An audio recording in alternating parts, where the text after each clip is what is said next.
예, 김대기 선생입니다. 자, EBS 현대소설 6강에 나와 있는 전상국의 동행을 같이 보도록 하겠습니다.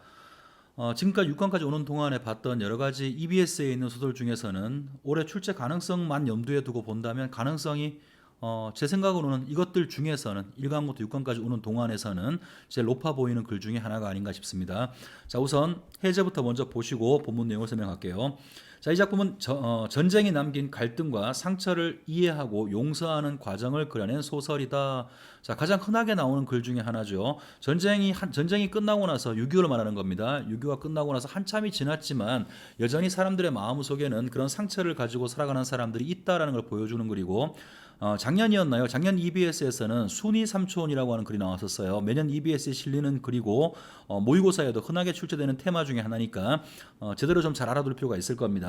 자, 두 번째 부분. 살인범 억구와 형사가 서로의 신분을 모른 채 겨울밤 눈 덮인 산길을 동행하는 과정에서 두 사람의 과거 이야기가 펼쳐지며, 자, 이제 이야기 속에서 과거 이야기가 삽입돼 있어요. 이게 나름대로 이 글에서는 중요하게 다루어지는 부분인데, 이 지문 속에는 딱히 과거 이야기의 어떤 구체적인 부분들이 나오질 않네요. 자, 그 다음에 추리 소설적 기법을 통해, 자, 추리 소설적 기법.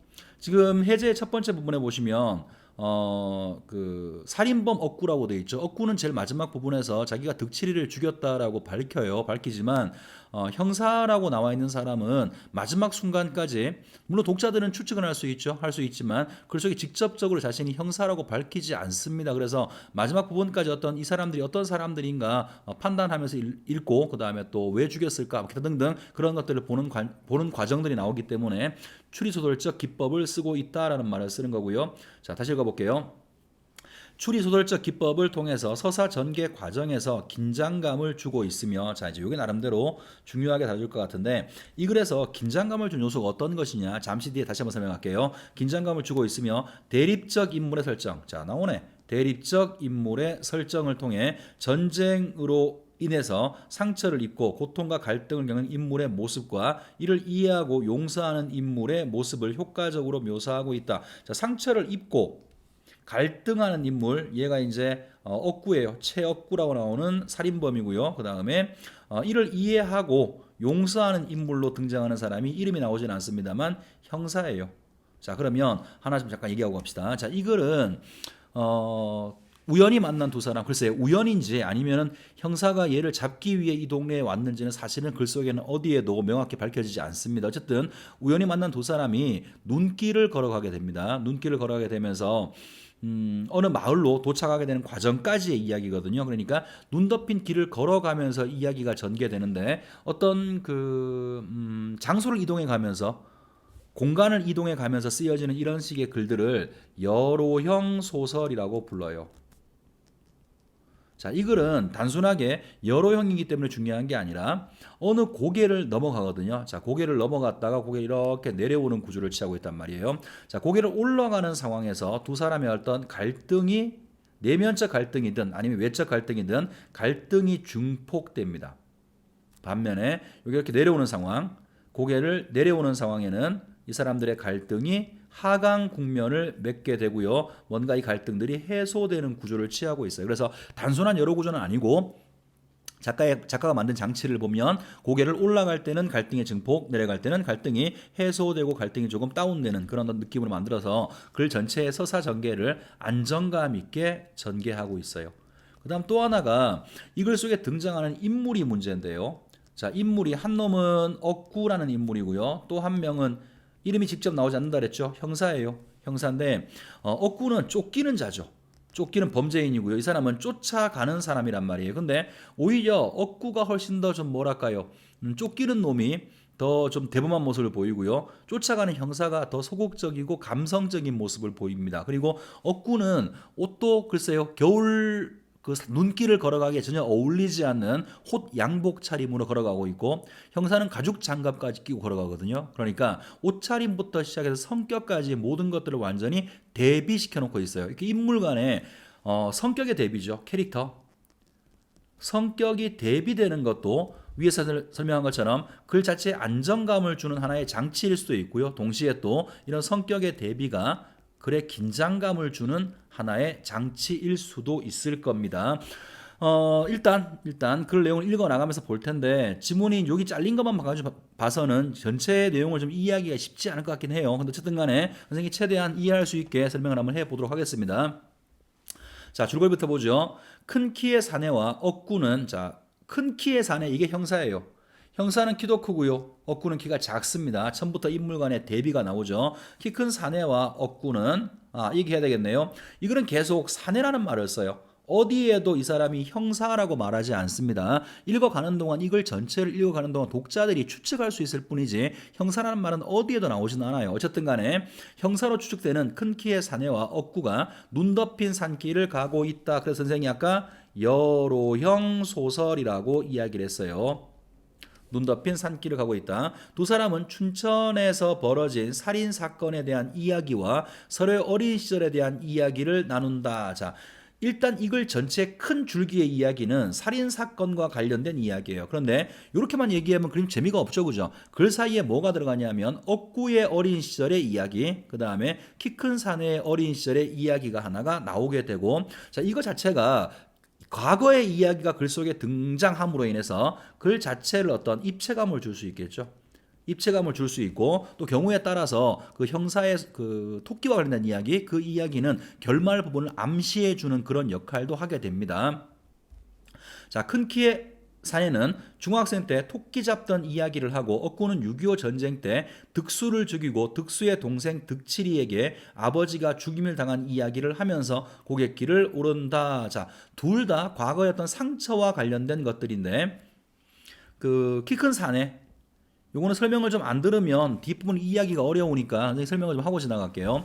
키 큰 사내가 중학생 때 토끼를 잡는 이야기, 요건 뒤에 다시 한번 나올 거니까 그때 한번 다시 얘기하도록 하고요. 그 다음에 억구, 얘는 어떤 놈이었냐면 이 마을에 살 때, 옛날에 이 마을에 살 때 6.25가 벌어졌겠죠, 그죠? 그때 공산당들한테 포섭이 돼가지고 빨갱이 노릇을 했어요. 그래서 그 동네에 살고 있던 득수, 이 득수하고는 어릴 때부터 좀 안 좋았던 뭐가 있는데, 이 득수를 빨갱이가 되어가지고 죽여버린 거죠, 그죠? 사상적으로 문제가 있는 놈이라고 죽여버린 거예요.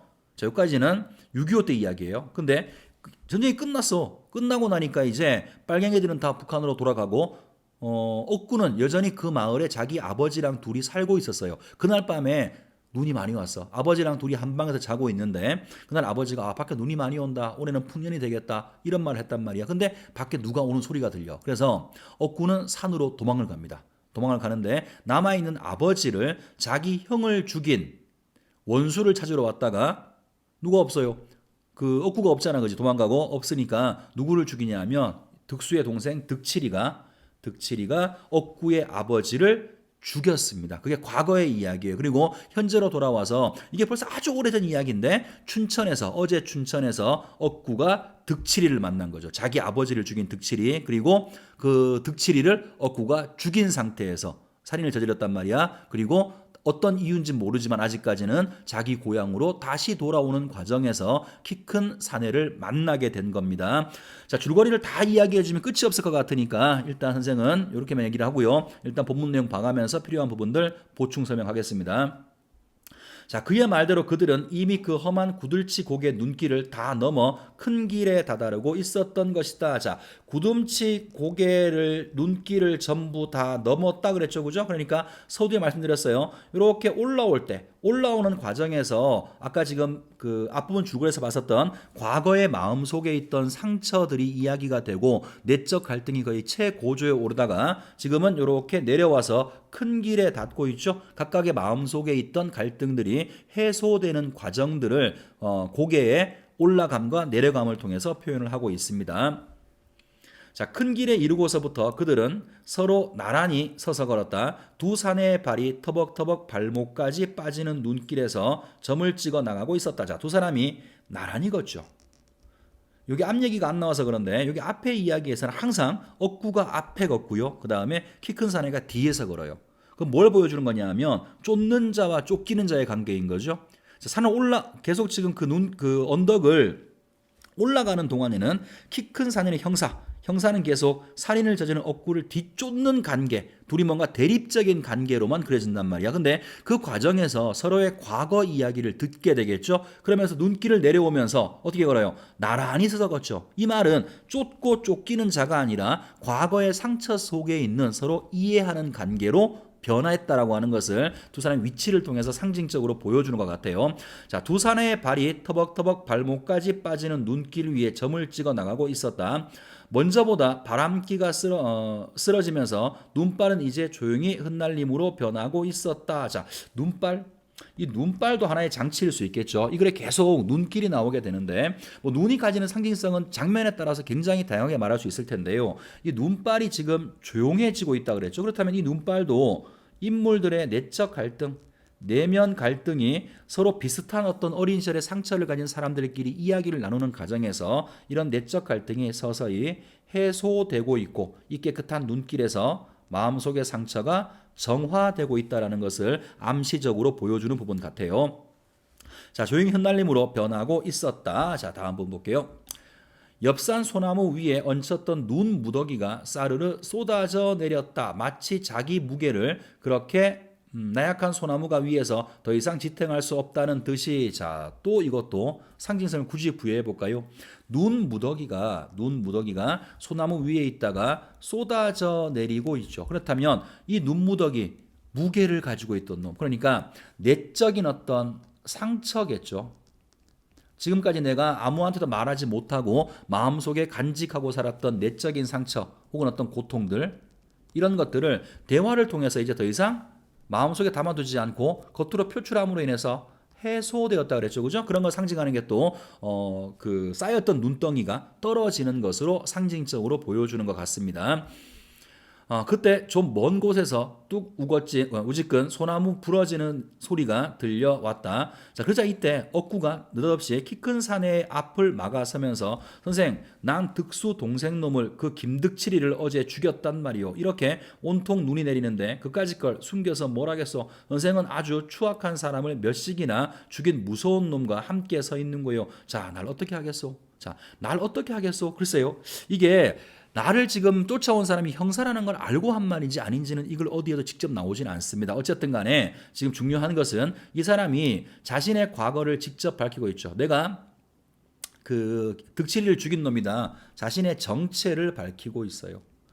왜냐하면 자, 이런 것도 살인이라고 했다는 거, 누구를 죽였어. 살인이라고 하는 것도 이 사람 마음속의 어떤 내적 고통일 수 있죠.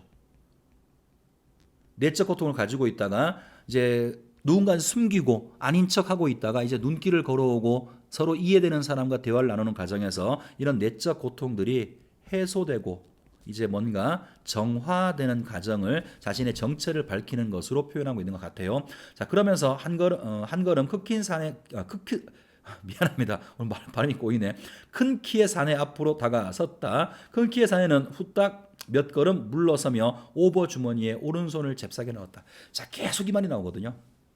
아까 선생이 이 사람이 형사라는 말이 이 글 속에 어디에도 안 나온다 그랬죠. 그죠? 근데 계속 뭔가 그 억구가 좀 과장된 행동을 하거나 억구가 자기가 다가올 때마다 자꾸 주머니에 손을 집어넣어요. 그러니까 이게 뭔가 주머니 속에 뭔가 있을 거라고 암시를 주는 거죠. 어디에도 나오진 않습니다. 아마 이걸 여러분 전체를 다 읽어보면 아마 저 주머니에서 든 것이 아마 권총일 거라고 생각하는 것 같아요. 나를 호신할 수 있는. 그래서 지금 직접 나오진 않습니다만 역시 이 부분에서도 억구가 다가서니까 사내가 재빨리 주머니에 손을 집어넣습니다. 자, 그 다음에 그의 시선은 억구가 양복 윗주머니에 불룩한 것을 움켜쥐고 있는 것에 머물러 있었다. 자, 억구는 계속 그 험한 눈길을 오는 동안에 양복 윗주머니에 불룩한 것, 이걸 가지고 와요. 계속 이제 이 사람은 따라가는 키 큰 사내는 저거의 정체를 궁금해합니다. 조금 더 읽고 얘기할게요. 자, 아까도 말했지만 그 술집에서 난 놈에게 이주걱 됐죠. 그래, 자네 분명 우리 아버지를 잡았겠다. 무슨 말이야? 네가 우리 아버지를 죽였겠다. 그래, 벌초를 매년 해왔다고? 이거 무슨 말이냐면 득칠이가 그 장면에서 아마 용서를 구한 모양이죠. 그때 내가 미쳐가지고 그랬던 모양입니다. 미안합니다. 그래서 내가 그 이후부터 그 아버지를 죽인 다음에 매년 산소에 가서 벌초를 합니다라고 얘기했겠죠. 자, 그 얘기를 이제 요약적으로 보여주는 겁니다.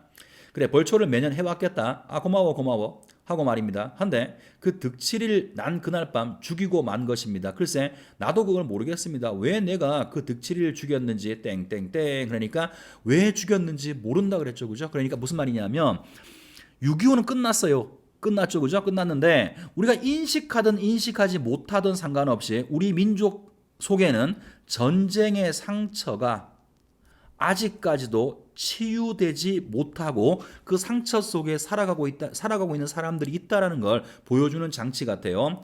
자, 여직 들어보지 못한 맥 빠진 그렇게 풀이 죽은 목소리로 말했다. 그러나 큰 키의 사내는 묵묵히 억구의 얼굴을 뜯어보고만 있었다. 이윽고 억구가 큰 키의 사내 앞에서 몸을 돌리며 저쪽 산등성이를 가리켜 보였다. 바로 저 산에 갇힌 산소가 있답니다. 가친이 돌아가신 아버지죠. 그죠? 그날 밤 억구는 도망쳤기 때문에 아버지가 어디 묻혔는지도 몰라. 근데 어젯밤에 득칠이와 만난 다음에 아버지가 어디 묻혀 있는지를 알게 된 것이겠죠. 자, 갇힌 산소가 있답니다. 우리 조부님 산소 옆이라는군요. 난 지금 거길 가는 겁니다. 가서 우선 무덤에 눈을 치워드려야죠. 그리고 술을 한 잔 올릴랍니다. 술을 올리면서 갇힌의 음성을 들을 겁니다. 자, 잘 봐 이제. 그 다음. 올해도 눈이 퍽 내렸구나. 눈 온 짐작으로 봐서는 내년도 분명 풍년일 게다만 하실 겁니다. 자, 아까 선생님 잠깐 얘기했죠. 그죠? 여기 지문석에 나오지 않지만 득칠이가 억구를 죽이러 온 날 억구가 아버지만 버려놓고 도망갔었죠. 그때 아버지랑 마지막 나눴던 대화가 이 대화였었어요. 그날도 눈이 오는 날 아버지가 이렇게 말했단 말이야. 자, 그리고 푹 한숨을 몰아쉬겠죠. 그 한숨 소리를 들으면서 갇힌 옆에 누워야죠. 이젠 갇힌을 혼자 두고 달아나지 않을 겁니다. 자, 이 부분을 잘 이해하셔야 돼요. 옛날 그 기억 속에 있는 억구는 아버지를 버려두고 도망을 갔죠. 근데 지금 이 장면에서는 뭐라고 말하냐면 억구가 난 이제 도망가지 않고 갇힌 옆에 눕겠다. 이제는 도망가지 않겠다라고 말하죠. 무슨 말일까요 이게? 갇힌 곁에 눕겠다. 자살을 결심한 거예요. 그날 아버지를 놓고 혼자 도망가면서 아마 마음속에 죄책감 같은 게 있었겠죠. 그죠? 그런데 잊고 지낸 것 같다가 어제 득칠이를 만나면서 다시 그 상처가 떠올랐던 것 같고 자신의 죄를 씻는 방법은 아버지 옆에서 술 한잔 올리고 같이 그 옆에 도망가지 않고 묻히는 것, 죽는 것 그것이라 생각을 해서 자기가 지금 죽으러 여기에 왔다. 아버지 산소 옆에서 죽으러 왔다라고 하는 것을 키 큰 사내한테 밝히는 모양입니다. 자, 다음 부분 볼게요. 그런 산으로 향한 생눈길을 몇 걸음 걷다가 다시 이쪽을 향해서 참 바로 거기 보이는 산모퉁이 돌아서 거기가 바로 와야리입니다. 가셔서 우선 구장내 집을 찾아서 몸을 녹이시오. 뜨끈뜨끈한 아랫목에 푹 몸을 녹이셔. 자, 그럼 그리고 헤어지는 거죠. 산을 향해 생눈길을 걸어가는 그의 언 바지가랑이가 서걱서걱 요란한 소리를 냈다. 어깨를 잔뜩 구부리고 흡사 한 마리 흰 곰처럼 산을 향해 걷는 억구의 을씨년스럽고 초라한 뒷모습에 눈을 주고 선 키 큰 사내는 한참이나 그렇게 묵묵히 섰다가 문득 큰 길 아래로 내려서서 억구 쪽으로 따라가면서 노영 잠깐 말소리 속에 강인한 무엇인가가 깔려 있는 듯 싶었다. 자, 말소리 속에 강인한 무엇인가라 그랬죠. 그죠? 뭔가 결심을 한 것 같아요. 키 큰 사내가 결심을 하고요. 뭔가 의지를 보여주는 것 같죠. 자, 이쯤 되면 독자들은 얘가 이제 헤어지는 상황이니까 범인을 잡을 것인가? 어떻게 할 것인가? 궁금하겠죠. 그죠? 그래서 추리적 기법이라고 하는 거예요. 계속 보겠습니다. 말소리 속에 강인한 무엇인가가 깔려 있는 듯 싶었다. 언 바지가랑이를 대걱거리며 걸어가는 억구가 주춤 멈춰서서 이쪽으로 몸을 돌렸다. 큰 키의 사내가 성큼성큼 다가가다가 오버 안주머니에 손을 넣어서 또 손을 집어넣죠. 계속 반복됐던 것들이에요. 그런데 지금까지는 아까 말씀드렸던 것처럼 전 이글을 잃는 동안 계속 그것이 건총이라고 생각했어요. 그러니까 이 사람이 주머니에 손을 집어넣을 때마다 독자들은 긴장감이 생기는 거거든요. 근데 지금 마지막 부분에서 이제 다시 한번 손에 뭔가를 집어넣습니다. 자, 그러면서 무엇인가를 움켜쥔 그런 자세였다. 억구가 짐짓 몸을 추스리며 자기에게로 다가서는 큰 키의 사내가 거동을 바라보고만 있었다. 억구 앞에 멈선 큰 키의 사내가 할 말을 잃은 듯 멍청하게 고개를 위로 향했다. 고개를 약간 젖히고 입을 해 벌린 채 그의 이러한 생각하는 표정 위에 눈이 내려앉고 있었다. 그날 밤, 자, 이거는 이제 다시 억구를 불러놓고 억구가 오는 동안에 그 사나이가 뭔가 옛날 과거의 기억을 하는 겁니다. 과거의 기억. 자, 키 큰 사나이, 그 사나이의 기억입니다. 그날 밤 난 생물 선생네 담을 빙빙 돌고 있었지. 내 키보다 낮은 담이었어. 난 거푸 담을 돌고만 있었지. 만약 내가 담을 넘어서 들어간다면, 그러나 난 담을 넘어서는 안 된다고 생각했어. 담이란 남이 들어오지 말라고 만들어 놓은 거니까 들어오지 말라는 걸 들어가면 그건 나쁜 것이니까. 그래, 도둑놈이지. 난 나쁜 놈이 되는 건 싫었으니까 무서웠던 거야. 나는 담만 돌며 생각했지. 오늘 갑자기 생물 선생네 무서운 개를 얻어다가 놓았을지도 모른다. 또 어쩌면 선생이 설사가 나서 변소에 웅크려 앉았을지도 모른다는 질의 경계를, 그리고는 남의 담을 넘는다는 건 분명 나쁜 짓이라고 무서웠던 거야. 결국 난 새끼 토끼를 구할 생각을 거두고 담만 돌다 돌아오고 말았지. 자, 과거의 기억이죠. 그러면 이렇게 봐야 될 것 같아요. 선생님 한번 비유를 만들어 볼게요. 여기 새끼 토끼가 나오죠, 그죠? 이거는 산에 그 학생들하고 학교에서 갔다가 잡아온 놈이에요. 이걸 보고 생물 선생이 내일 얘를 해부한다고 그랬어. 해부를 하고 남은 고기로 술안주에 먹겠다. 이렇게 말한 토끼란 말이야. 이 토끼는 하자 입장에서는, 하자랜다. 그 키 큰 사내 입장에서는 구해줘야 될 대상이에요. 약한 놈이고 상처받은 대상인 거죠. 자, 그러면 이 토끼를 구해주려고 갔는데 계속 지금 용기가 없었죠. 그리고 선생이 아마 개를 가지고 왔을지도 몰라. 아니면 지금 똥병이 나서 변소에 앉아있을 수도 있어. 자기 합리화를 한 거죠. 합리화를 했기 때문에 뭔가 마음속에 이런 상처받은 누군가, 약한 누군가를 도와주겠다고 생각했지만 이 사람은 무기력한 사람이었어요. 자, 똑같이 한번 대응을 시켜봅시다. 이 토끼, 내가 지금 놓아줄 수 있는 대상 누구예요? 억구죠, 그죠? 자, 억구라는 놈이 살인범이라고만 알았을 때 정말 나쁜 새끼였어. 근데 이 눈길을 걸으면서 얘 말을 들어봤더니 쟤는 나라도 그랬을지도 몰라. 어떤 공감이 생겼을 수 있죠. 오히려 저놈도 어린 시절의 트라우마, 상처 때문에 저렇게 살지도 몰라라고 생각했을 거란 말이야. 그러니까 이해됐단 말이죠. 그러니까 이제 이 사람은 얘에 대해서 어떻게 할까 생각하는 거죠. 놓아줄까 말까. 그런데 이 가정 계속 지금 산을 넘어오는 동안에 이런 갈등을 계속하는 것 같아요. 이 키 큰 사내는. 그런데 지금 마지막 장면에서 이 키 큰 사내가 뭔가 결심을 했다 그랬죠. 그런 뻔한 거 아니겠어요? 결심을 하면서 과거의 기억을 다시 떠올리는 것은 하자가 어떤 결심을 하게 만드는 다시 계기가 될 수 있겠죠. 자, 이제 그 다음 부분을 다시 한번 확인해 보겠습니다. 자, 아니 선생, 남을 불러놓고 왜 그렇게 하늘만 쳐다보셔? 억구가 말했다. 나쁜 놈이 되기가 싫었던 거야. 계속 지금 불러도 자기 마음속에 생각이 사로잡혀 있습니다. 담을 넘는다는 건 큰 키의 사내가 한 걸음 물러섰다 생각하는 표정을 거두지 못한 채 산속 소나무 위에서 다시 눈무더기가 싸르르 쏟아내렸다. 마치 그 연약한 나뭇가지 위에선 그리고 거푸 내려 쌓이고 있는 눈의 무게를 더 이상 지탱할 수 없다는 듯 억구가 다시 다그쳤다. 자, 보세요. 여기 산속에서 다시 또 이렇게 나뭇가지 위에 있던 눈이 떨어지죠. 아까 우리가 봤던 첫 번째 부분도 비슷한 게 있었어요. 그죠? 그러니까 아마도 나뭇가지 위에 있는 눈은 계속해서 마음속의 갈등 혹은 짐 같은 것이었을 텐데 그것이 떨어졌다라고 하는 건 해소된다는 걸 보여준다 그랬죠. 그죠? 그럼 아마도 여기 키 큰 사내도 계속 지금 마음속에 옛날 일을 떠올리면서 놓아줄까 말까 갈등하고 있는데 이 갈등이 해소될 거라고 하는 것을 어떤 형식으로든 잡아가든 아니면은 놓아주든 해소될 거라고 하는 것을 또 역시 어떤 자연적인 배경을 통해서 보여주는 것 같아요. 자, 선생 발이 시립니다. 내가 여기 얼어 죽어야 죽겠어. 원 별 양반도. 자, 그럼 억구가 다시 몸을 돌려 산을 향했다. 그가 몸을 돌리는 순간 그의 깡통한 양복 윗주머니에 삐죽한 이옵들이 소주병이 노란 덮개가 드러나 보였다. 드디어 그 정체가 뭔지 나왔네요. 아버지 산소에서 아버지랑 같이 한 잔 마시고 자살하려고 준비한 물건 같습니다. 자, 순간 망설이던 큰 키의 사내 얼굴에 어떤 결의의 빛, 자, 어떤 결심, 갈등을 하다가 뭔가를 이제 결정을 한 것이겠죠. 자, 노영 잠깐. 억구가 바지가랑이를 대걱거리면서 다시 몸을 돌렸다. 순간 큰 키의 사내는 오른쪽 오버 주머니에서 서서히 손을 뺐다. 그리고 무엇인가 불쑥 억구 앞으로 내밀었다. 자, 다시 또 손을 넣었다가 무엇인가를 내밀었어요. 자, 마지막으로 이제 하나 중요한 소재가 하나 나올 겁니다. 나는 담만 돌았지. 무서웠던 거야. 이건 나한테 주시는 겁니까? 어쿠가 물었다. 네, 드리는 겁니다. 아까 2개비를 피웠으니까 꼭 18개비가 남아 있을 겁니다. 그럼 뭐겠어요? 이거 담배겠죠, 그죠? 담배가 하나에 20개 들어있어요. 20개 중에 2개 폈으니까 18개 남아있다는 거죠. 자, 눈이 이렇게 많이 왔으니까 올해는 담배도 풍년이겠죠. 그러나 제가 지금 드린 담배는 자 보세요. 하루에 꼭 1개피씩만 피우셔야 합니다. 왜 이렇게 말했을까요? 큰 키의 사내 얼굴에 엷은 미소가 번지고 있었어. 자, 왜 미소가 번졌지? 어떡하지? 갈등하다가 이 갈등이 해소되었다라는 거죠. 자, 뭘로 해소됐냐면 얘를 잡아가는 것이 아니라 상처받은 자.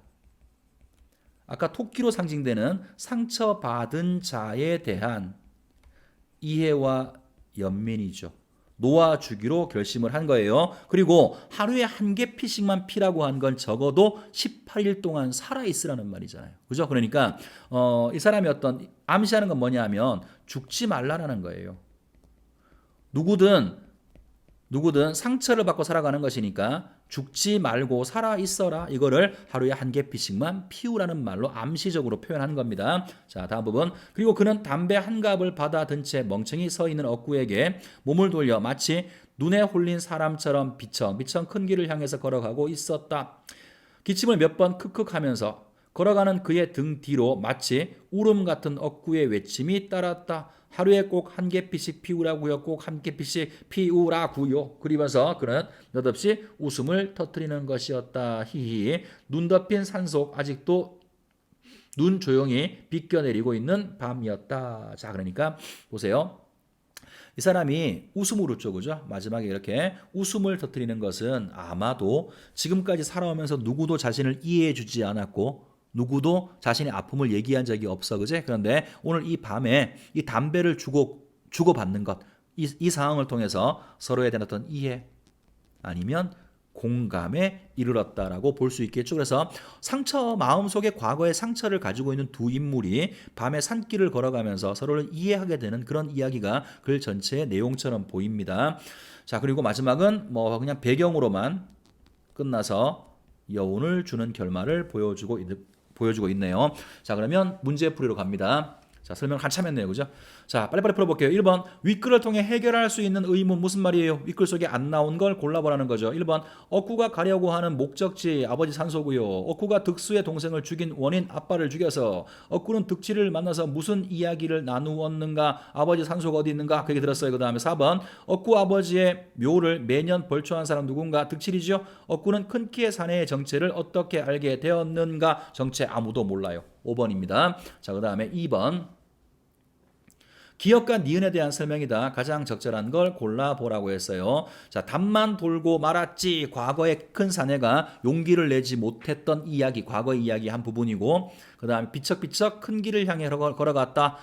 결단을 내린 다음에 담배를 주고 걷는 모습이죠. 그죠? 그러니까 아마 기억은 계속 갈등하는 과거의 모습이고요. 이건 그 갈등이 해소된 모습, 이런 모습인 것 같아요. 자, 그러면 답을 찾아보도록 하죠. 1번, 기억은 불안감을 떨치고 이겨낸 상황, 천만의 말씀 더 안 보겠습니다. 2번, 기억은 도덕적 규범에서 벗어난 모습, 벗어나지 못한 거죠. 담 넘으면 안 돼. 그 규범에서 벗어나지 못한 겁니다. 3번은 기억엔 자신의 행동에 대해서 자괴감, 내가 왜 그랬을까?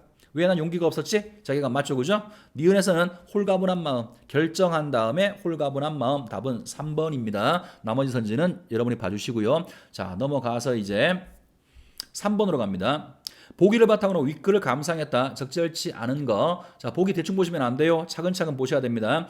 동행은 두 사내가 눈이 내리는 산길을 걸어가는 상황을 그리고 있는데 특히 구름치 고개를 오르고 내려가는 장면이 두 사람 사이에 일어나는 긴장의 고조 및 해소, 이 얘기는 이미 했었죠. 긴장의 고조와 해소와 맞물려 진행되고 있다.